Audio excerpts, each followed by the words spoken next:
Los acantilados actúan como un rompeolas y crean en el interior un mundo de paz y tranquilidad.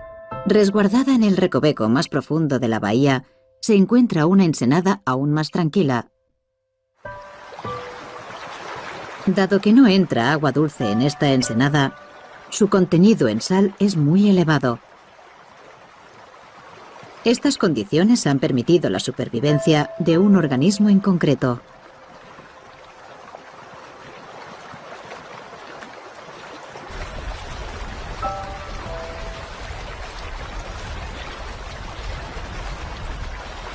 Estas rocas de apariencia extraña son grupos de estromatolitos, palabra que proviene del griego y significa cama de piedra.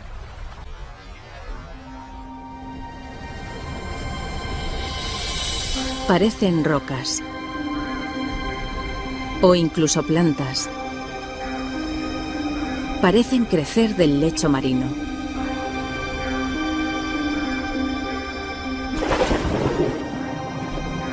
Cada una es una montaña de bacterias vivas, colonias llamadas estromatolitos.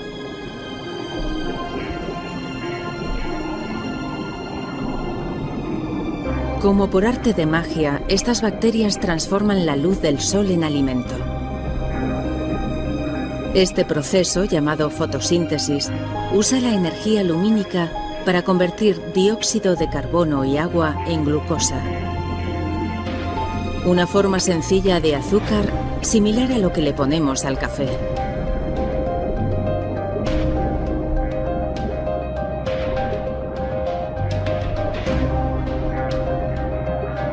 De esta transformación mágica surge un producto, un gas llamado oxígeno. Bajo el agua, poco a poco, los estromatolitos van llenando el mar de oxígeno.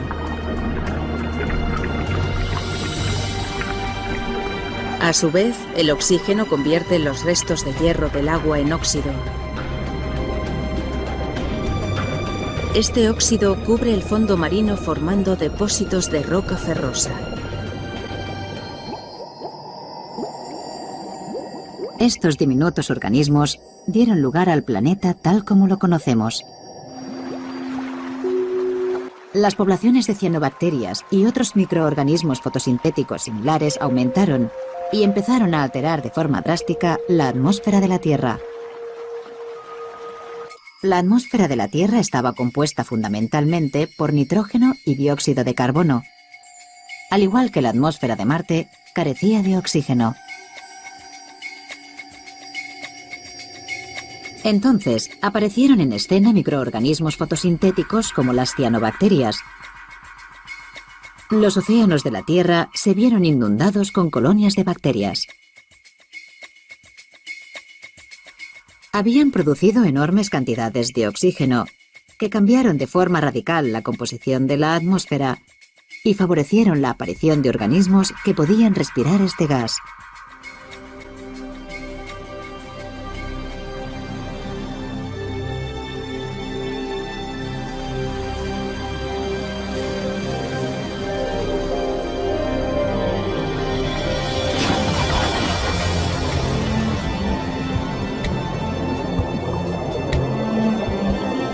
En ese momento, hace 540 millones de años, en un océano lleno de oxígeno, esas bacterias primitivas han evolucionado.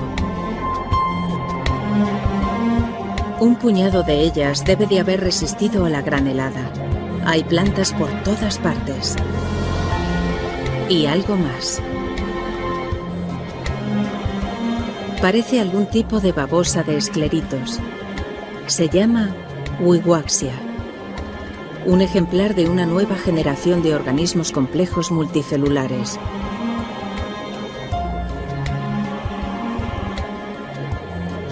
Estamos entrando en uno de los periodos más dinámicos de la historia de la Tierra, la explosión cambriana.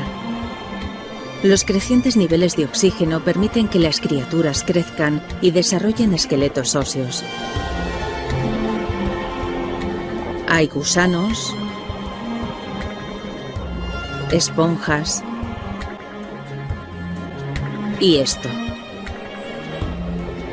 son trilobitos, parientes lejanos de los insectos, las langostas e incluso los escorpiones. Fue la gran edad de la evolución de los organismos animales individuales. Gran parte de los cambios fundamentales, tales como la transición de planta a animal, se habían producido anteriormente. Pero todos estos animales eran organismos marinos. Ningún animal terrestre había aparecido aún salvo unos tipos de lombrices que excavaban sus madrigueras a lo largo de las orillas de mar.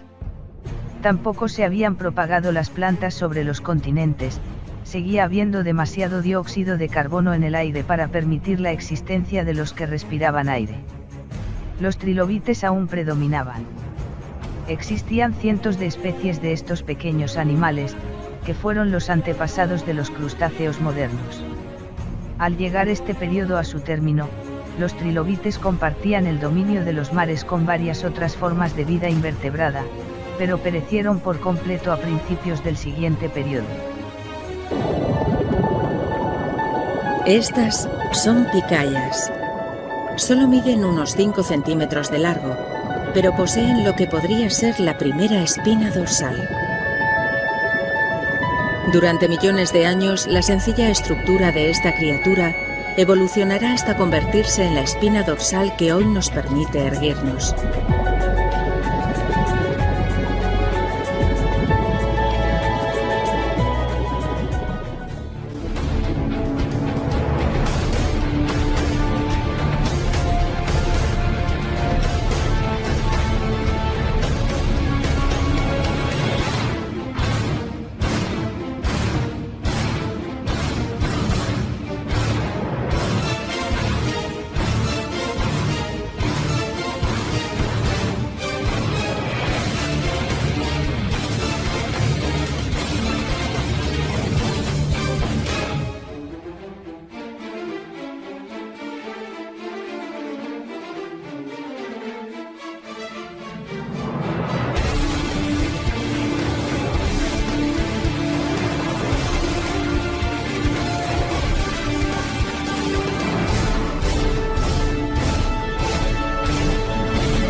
Una de las tantas especies de simios se levantó erguida y comenzó a caminar en 2 pies.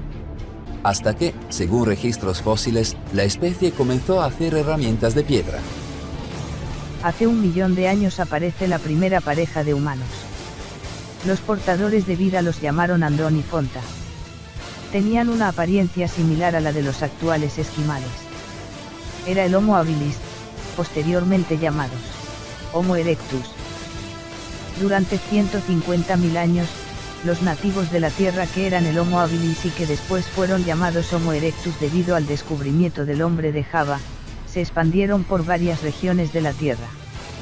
Después de 150.000 años desde la aparición del humano inteligente, aparece el Homo neandertal hace 850.000 años, en el noroeste de la India. Pasados miles de años, hace exactamente 441.000 años, llegan a la Tierra los Anunnakis mencionados en la Biblia como los hijos de Dios. Pero en realidad no eran los hijos del verdadero Dios espiritual y creador universal, sino que eran hijos de un extraterrestre Anunnaki llamado Anu, posteriormente conocido como Anak. Así que hace 441.000 años, cuando llegaron los extraterrestres Anunnakis, ya existían habitantes nativos en varias regiones de la Tierra cuya evolución se produjo de manera natural, incluido el neandertal. Aconteció que cuando comenzaron los hombres a multiplicarse sobre la faz de la Tierra y les nacieron hijas, al ver los hijos de Dios que las hijas de los hombres eran hermosas, tomaron para sí mujeres escogiendo entre todas. Había gigantes en la Tierra en aquellos días, y también después, de que los hijos de Dios se unieran a las hijas de los hombres y engendraron hijos con ellas. Estos fueron los hombres valientes que desde la antigüedad alcanzaron renombre. El texto claramente hace una diferencia entre los hijos de Dios y los terrestres, al decir las hijas de los hombres. Por lo tanto queda clarísimo que esos hijos de Dios no eran terrestres. Aquellos que del cielo vinieron a la tierra, son los legendarios Anunnakis que se hicieron de gran renombre en este mundo, al igual que sus hijos los gigantes Nefilim, mencionados en la Biblia como los hijos de Anak, o también dicho de otra manera los hijos de Anu, personaje que en todo el Medio Oriente era conocido como el dios del cielo. Los Anunnaki cogieron una hembra del Homo erectus y le extrajeron un óvulo, lo fertilizaron con esperma de un joven astronauta y una vez fertilizado, luego volvieron a reimplantarlo en el útero de una hembra mono. Pero con cada alumbramiento aparecían seres deformes y con diversas taras. Los bebés nacían recubiertos de pelo, salvajes, no sabían hablar, solo gruñían y emitían sonidos guturales. Y cuando eran adultos no sabían obedecer órdenes, no sabían utilizar las herramientas para trabajar. Enki, preocupado, quiso detener el proyecto. Enki estaba decepcionado con los resultados. No conseguimos el trabajador primitivo. Pero Ninhursag insistía una y otra vez, hasta que Enki detuvo el experimento y reflexionó. De todo lo que hemos intentado y cambiado, hay una cosa que nunca se ha alterado, le dijo a Ninhursag. Siempre se ha insertado el óvalo fertilizado en la matriz de una hembra terrestre. Eso significaba el intento de fertilizar los óvulos de las hembras mono para reimplantarlas en el útero de hembras Anunnaki, con todos los riesgos que eso conllevaba para las mismas. Aún así, lo hicieron.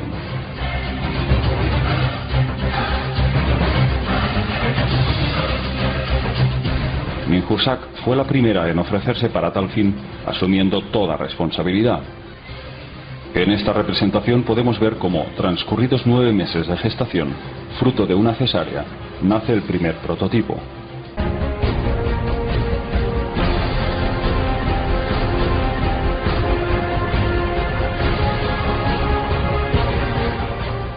Esta vez, el prototipo parece reunir todas las condiciones necesarias para convertirle en un esclavo.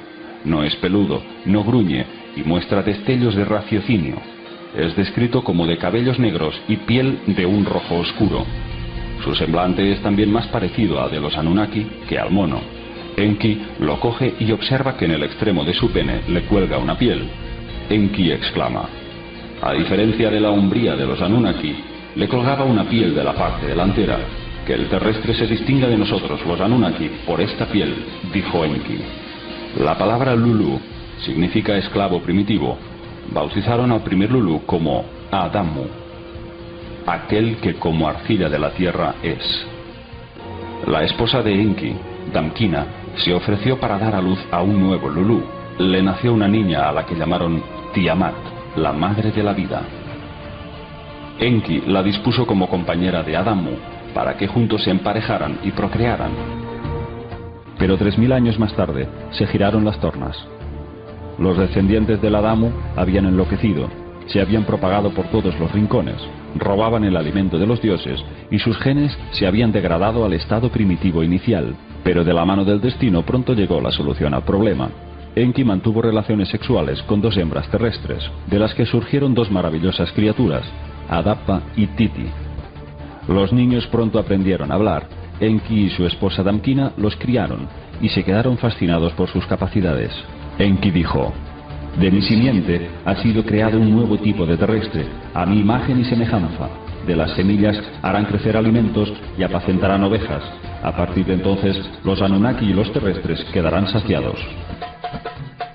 Enki y Enlil pidieron a su padre que desde Nibiru trajeran semillas para plantaciones de cereales y hortalizas. Con ellas, la nueva raza colmaría de alimentos el planeta Tierra.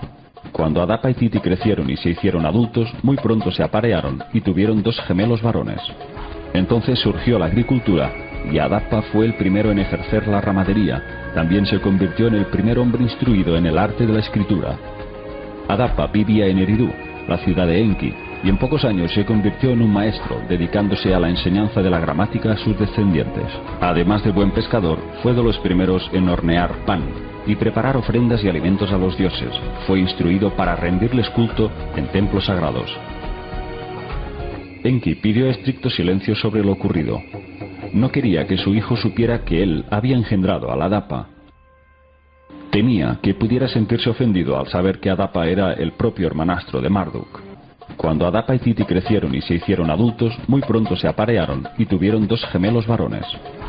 Cuando Marduk llegó y vio a los 2 hijos varones de Adapa, se encariñó con ellos. Todos los líderes reunidos debían decidir quién sería el progenitor de los pequeños. Marduk quiso hacerse cargo del pequeño, al que bautizaron como Abael, el de las praderas mojadas, y se lo llevó hacia unas praderas. En cambio, Ninurta se hizo cargo del hermano mayor y lo bautizó como Caín, aquel que en el campo hace crecer alimentos.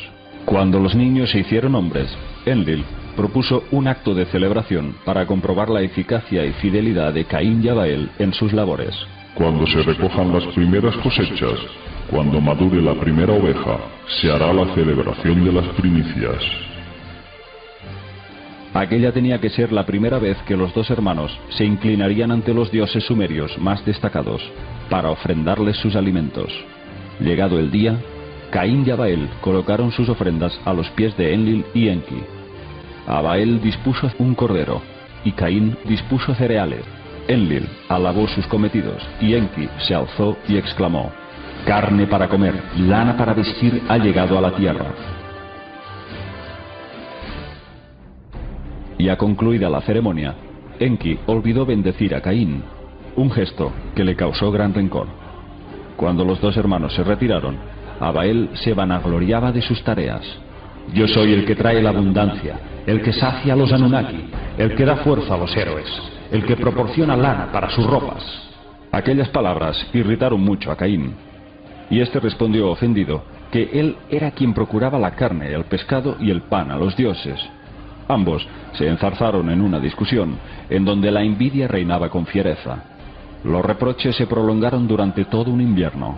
Cuando llegó el verano, la falta de lluvias había secado por completo los campos de Abael, y éste se vio obligado a conducir sus rebaños hacia los campos de Caín para que bebieran de los canales.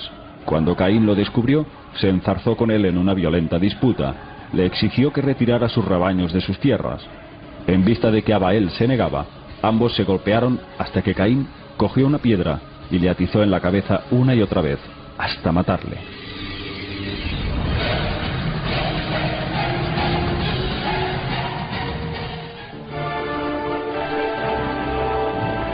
Las tablillas sumerias no hablan de criaturas etéricas, sino de seres biológicos, de carne y hueso. Los Anunnaki eran una raza guerrera, arrogante y con unos instintos de conquista y poder insaciables. Sabemos por los grabados que físicamente en comparación con los hombres eran muy altos, probablemente una altura superior a los 2,5 metros, y también mucho más fuertes. Se les representa como grandes manipuladores genéticos capaces de crear vida artificial y con conocimientos psíquicos muy elevados para jugar a ser dioses, creando religiones como sistema de control de la población, para confundir y generar guerras y disputas entre los pueblos de la Tierra. Pero, ¿qué aspecto tenían estas entidades? ¿Eran tan humanos como nosotros?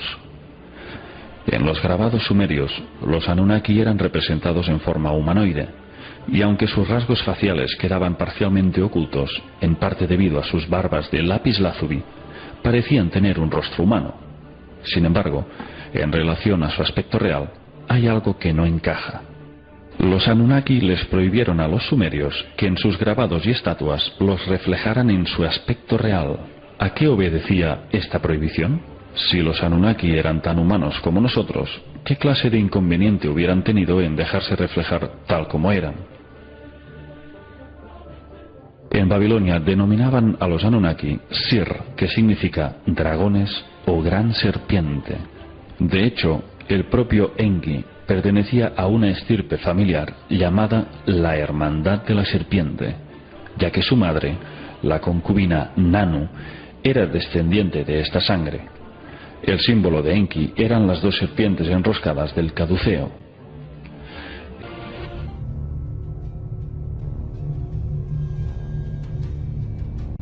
Estos Anunnaki sabían que Dios existía, pero como los paganos de hoy en día, preferían vivir a su manera y en rebeldía. Hacían algunas cosas buenas, pero también cometían atrocidades y abominaciones. Eran seres con mucho conocimiento y tecnología, pero muy pobres espiritualmente. Algunos los llaman deidades caídas, pero en realidad, no eran dioses, solo contaban con tecnología y capacidad para transformar la creación de Dios ya existente.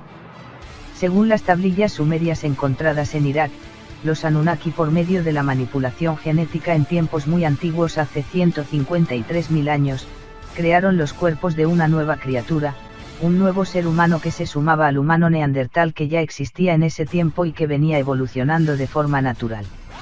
La vida en realidad ya existía, ellos solo lo transformaron, mezclaron la genética de 2 razas distintas, una muy evolucionada de un varón Anunnaki y otra muy atrasada de una homínida originaria de África.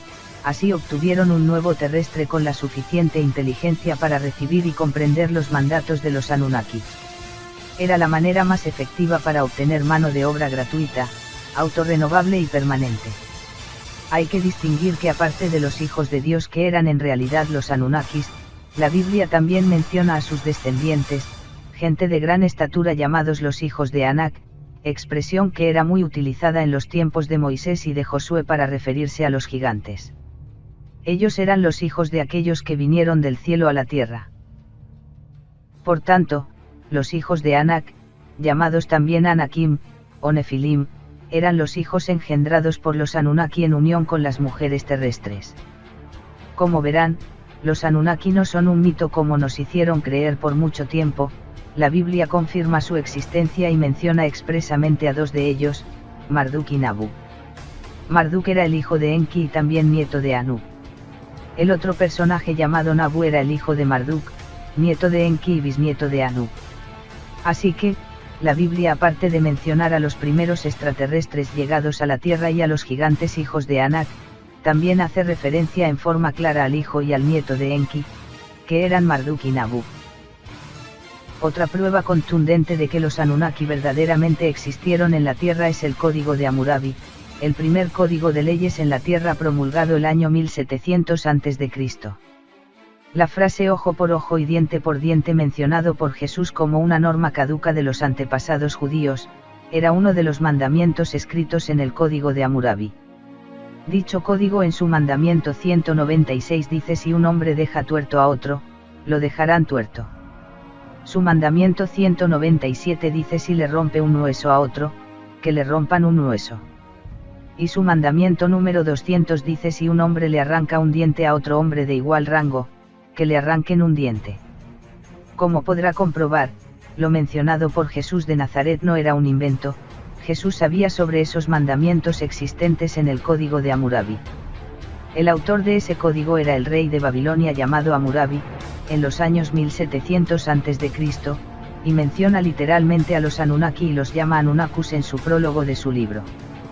En algunas partes sobresalientes de su prólogo dice lo siguiente: cuando a Anu, el Altísimo, rey de los Anunnakus, y el divino Enlil, señor de los cielos y la tierra, otorgaron al divino Marduk, primogénito del dios Ea, la categoría de Enlil y lo magnificaron entre los Ijijus, a Anu y el divino Enlil también a mi Hammurabi me impusieron el nombre. En la parte final de ese prólogo dice: cuando Marduk me mandó a gobernar al pueblo, a enseñarle al país el buen camino, yo hice de la verdad y la equidad el asunto más importante, me ocupé del bienestar del pueblo. Un abogado de este tiempo comprende perfectamente que el código de Hammurabi fue la base para el derecho romano, y el derecho romano a su vez fue la base para las legislaciones del mundo actual. Así que con todo esto queda por demás demostrado que los Anunnaki en realidad sí existieron, eran seres extraterrestres, modificaron genéticamente al primate homínido terrestre con el ADN Anunnaki para tener esclavos trabajadores de las minas y así obtener la mayor cantidad de oro posible. Desde que llegaron hace 441.000 años, ese fue su único interés y propósito. Pasado el diluvio, más concretamente desde el año 3760 a.C., cuando crearon el primer calendario terrestre, el calendario sumerio, que actualmente sigue vigente en Israel, se escondieron de la vista de los terrestres para gobernar la tierra desde la oscuridad a través de sus títeres gobernantes en todos los países, para seguir acumulando oro hasta nuestros días. En esa época todos los Anunnakis tenían una ciudad. Cada una de esas ciudades, que estaba gobernada por un títere terrestre, contaba con un templo en el cual se encontraba la imagen o estatua de un determinado Anunnaki al cual le rendían culto porque era el dios de esa ciudad. Había varias ciudades y cada Anunnaki era adorado como dios. Pero ya no interactuaban con los terrestres como antes del diluvio, solo hacían saber sus mandatos a través de su sumo sacerdote. El plan perfecto era esconderse para que los humanos no se levanten en armas y les declaren la guerra para liberarse de ellos. Así que les dejaron vivir a su manera al mando de gobernantes que los Anunnaki colocaban en el trono. Idearon la moneda, el dinero como medio para adquirir las cosas y como medio para corromper el alma de los humanos, ya que se apoderaría de ellos el egocentrismo y la ambición de acumular bienes materiales y mucha riqueza. Esto daría lugar a una incesante y voluntaria acumulación del oro de parte de los terrestres hasta nuestros días. En sus inicios el hombre primitivo vivía en cavernas. Hace 2000 años ya construía casas, ahora construye rascacielos. Así como lo físico, también lo espiritual debe evolucionar. Al principio el hombre primitivo era politeísta y su comportamiento era casi animalesco. Actualmente, pese a todo, el hombre va comprendiendo cómo es realmente Dios. Llegará el día en que los residuos de la naturaleza animal desaparezcan por completo y entonces el humano será verdaderamente la imagen de Dios, sin maldad, sin violencia, sin las bajas pasiones. Y comprenderá que todo al final es luz, verdad y amor. Jesucristo es un Dios de vida y no de muerte. Esa es la verdad. Él conoce todo respecto a los inicios del universo y de este mundo. No hay nada que pueda esconderse delante de él. El verdadero Dios no requiere de sacrificios y ofrendas. Algunos profetas de la antigüedad como Isaías ya empezaban a comprenderlo, ya que también el pensamiento y las creencias del hombre van evolucionando. Sin embargo, sus coterráneos judíos preferían seguir creyendo que, de Dios provenía tanto el bien como el mal. El deseo y la voluntad de Dios es que el hombre progrese espiritualmente para que vaya desprendiéndose de los bajos instintos y las bajas pasiones. Encontrándonos en el umbral de ingreso a una nueva dispensación en la tierra, ya es hora de que la humanidad comience a abrir los ojos y empiece a comprender plenamente la verdadera naturaleza de Dios. Mucha gente actualmente cree que Dios tiene la imagen del hombre, sin embargo, deben saber que el hombre ha sido hecho a imagen de Dios y no Dios a la imagen del hombre. A la gente le parece que el cuerpo humano tiene alma, sin embargo, el alma es el que tiene cuerpo. Debes comprender de una vez por todas que tu imagen, tu yo, Tu personalidad está dentro de tu cuerpo material, eres un ser espiritual creado a imagen y semejanza del verdadero Dios universal. Pasa a segundo plano las razas existentes en la Tierra y la forma como fueron creados. El cuerpo de carne y hueso, solo es un traje, una envoltura, un vehículo. El alma que está dentro de ese estuche es el verdadero ser humano. La muerte física es el nacimiento a la vida celestial y entonces el hombre comenzará a adquirir la verdadera imagen de Dios. Hay mucho por recorrer en la eternidad. El humano se inicia como un alma claramente personalizada, después adquiere un estado parecido al angelical y finalmente adquiere el estado espiritual, la verdadera imagen y semejanza de Dios. Escucha bien lo que tengo que decirte. Se aproximan acontecimientos muy dolorosos para la humanidad. Si no tienes a Jesucristo en tu corazón, tu alma no podrá despertar a la vida eterna, en el primer mundo celestial de resurrección. Las almas que le dan la espalda a Dios, solo serán despertadas en la hora del juicio después del milenio, estando expuestos a sufrir la muerte definitiva del alma. He ahí la importancia de que tu alma germine a la inmortalidad en tu cuerpo y que lo vayas nutriendo con el alimento espiritual que son las enseñanzas de Jesucristo. Jesús vino a implantar el reino de Dios en el corazón de los hombres. Solo necesitas un sincero arrepentimiento y cambio de actitud para caminar en el camino de la rectitud y saber que eres hijo del Padre Celestial. Lo único que necesitas es confesar con tu boca y creer en tu corazón que el Padre Celestial en Jesucristo es el verdadero Dios, comprometiéndote a hacer y caminar en la voluntad de Dios. A partir de ese momento sabrás que eres un hijo y que Dios es tu Padre. La voluntad de Dios es que sepas que eres hijo del Padre Celestial y que cumplas con la única ley universal que es el amor, que hagas solo el bien y no el mal, demostrando un verdadero cambio de actitud encaminado en la rectitud. Debes saber que el Creador puede encarnar solo en un planeta, de los millones de mundos existentes en un universo local. Esa encarnación se produjo en la Tierra hace 2000 años.